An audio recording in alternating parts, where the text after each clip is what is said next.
देखो बेटा, अगला प्रश्न होगा हमारे पास प्रश्न संख्या 15। पढ़ें जरा इस प्रश्न को अच्छे से। द्विघात बहुपद एक्स स्क्वायर प्लस 7x+10 के शून्यांक ज्ञात कीजिए तथा शून्यकों तथा गुणांकों के बीच का संबंध की सत्यता की जांच कीजिए। देखो वैसा ही प्रश्न है, सेम है ना, सेम प्रश्न आ गया। चलो एक प्रश्न और कर लेते हैं इसी प्रकार का, जब आई गया है, इंपॉर्टेंट प्रश्न है ये, ठीक है। तो इससे अब आपको समझ आएगा, सारी क्लियर हो जाएंगी चीजें। देखो हमें पी ऑफ एक्स बात करें तो जो बहुपद दे रखा है वो क्या दे रखा है, x² + 7x+10। ठीक है बेटा, अब इस पद को हम पूरे समीकरण को अगर रख दें x² + 7x+10 बराबर 0, किसके इक्वलेंट रख दें, 0 के। अब गुणनखंड करो जरा, x² प्लस कितना गुणनखंड करना है, 10। 10 के साथ करना है, 7 का करना है, कि 5 दूनी 10 होता है। क्या होता है, 5 दूनी 10, यानी 5x + 2x + 10, है ना, गुणनखंड हो गए। अब x कॉमन ले लें यहाँ से, तो x + 5 बचेगा।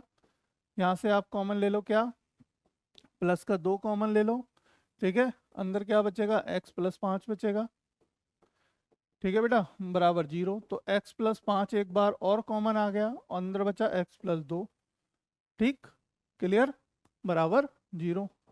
अब हमारे दो x के जो शून्यांक निकले, क्या निकले, x के शून्यांक लिख के -5, -2, ठीक है। ये दोनों शून्यांक आ गए, क्या आ गए, -5 और -2, क्लियर। चलिए, अब हमें सत्यता की जांच करनी है। क्या करनी है, सत्यता की जांच करनी है, इसका मतलब हमें गुणांकों की जांच करनी है। देखो हमारे शून्यकों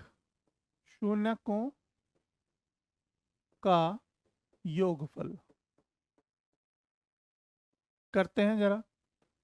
शून्यकों का योगफल करो, देखो क्या है, -5 गुणा माइनस का, अच्छा योग करना है यानी जोड़ना है इन दोनों को, है ना, गुणा नहीं करना है, जोड़ना है। -5 प्लस -2, तो -5 और प्लस माइनस माइनस -7 मतलब -2 हो गया, है ना, 2 हो गया, तो ये कितना आ गया, -7 आ गया। नीचे कुछ नहीं है, इसका मतलब नीचे 1 लिख सकता हूँ मैं, लिख सकते हैं, है ना, लिख सकते हैं। चलिए अब देखो कि यहाँ पे अगर हम माइनस छोड़ दें बाहर, या माइनस छोड़ देते हैं हम बाहर, और 7, 7 क्या है यहाँ पे बताओ, 7 है हमारा यहाँ पे बी। बी कैसा है, प्लस का है, तो प्लस का ही रख देते हैं, अपॉन ए। यहाँ पे क्या है, ए की जगह क्या है बेटा, 1 है, यानी कि बी हमारा क्या हो गया, ये हो गया हमारा माइनस आपका ये एक्स का गुणांक, एक्स का गुणांक अपॉन नीचे x² का गुणांक। देखो 1 किसका गुणांक है, हमारा x² का, तो -b/a। तो ये हो गई सत्यता की जांच, मतलब हमारी बराबर आ रही है, वैसा ही आ रहा है, सेम आंसर, है ना। और दूसरा क्या निकालना होता है हमें, दूसरा सत्य करना है शून्यांकों का गुणनफल, शून्यांकों का गुणनफल। चलिए बेटा देखो, गुणा करना है हमें 5 गुणा -2, ठीक है बेटा।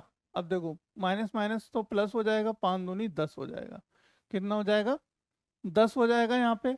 अब 10 के नीचे क्या है, कुछ नहीं है, तो यहाँ रख दें। अब 10 क्या होता है हमारा, अब यहाँ पे 10 देखोगे तो क्या है, 10 एक अचर है, क्या है, एक अचर है। और नीचे 1, 1 क्या होता है यहाँ पे, हमारा 1 है, तो 1 यहाँ पे क्या है, यहाँ पे 1 है x² का गुणांक।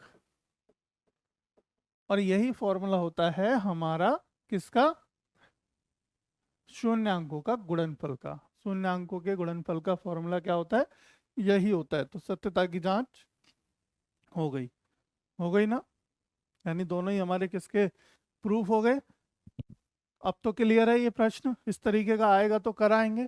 और ये प्रश्न आया था बेटा आपका 4 नंबर में, है ना, कितने, 4 नंबर में ये प्रश्न आएगा, या आ सकता है 4 मार्क्स का। देखो अगर आया तो 2 नंबर में भी आ सकता है, ऐसा नहीं है, पर 4-5 नंबर तो हमें मिल ही जाएंगे इस चैप्टर से। इस चैप्टर से हमें डेफिनेटली 4-5 नंबर कलेक्ट हो जाएंगे और जो बहुत ही सिंपल है। ठीक है।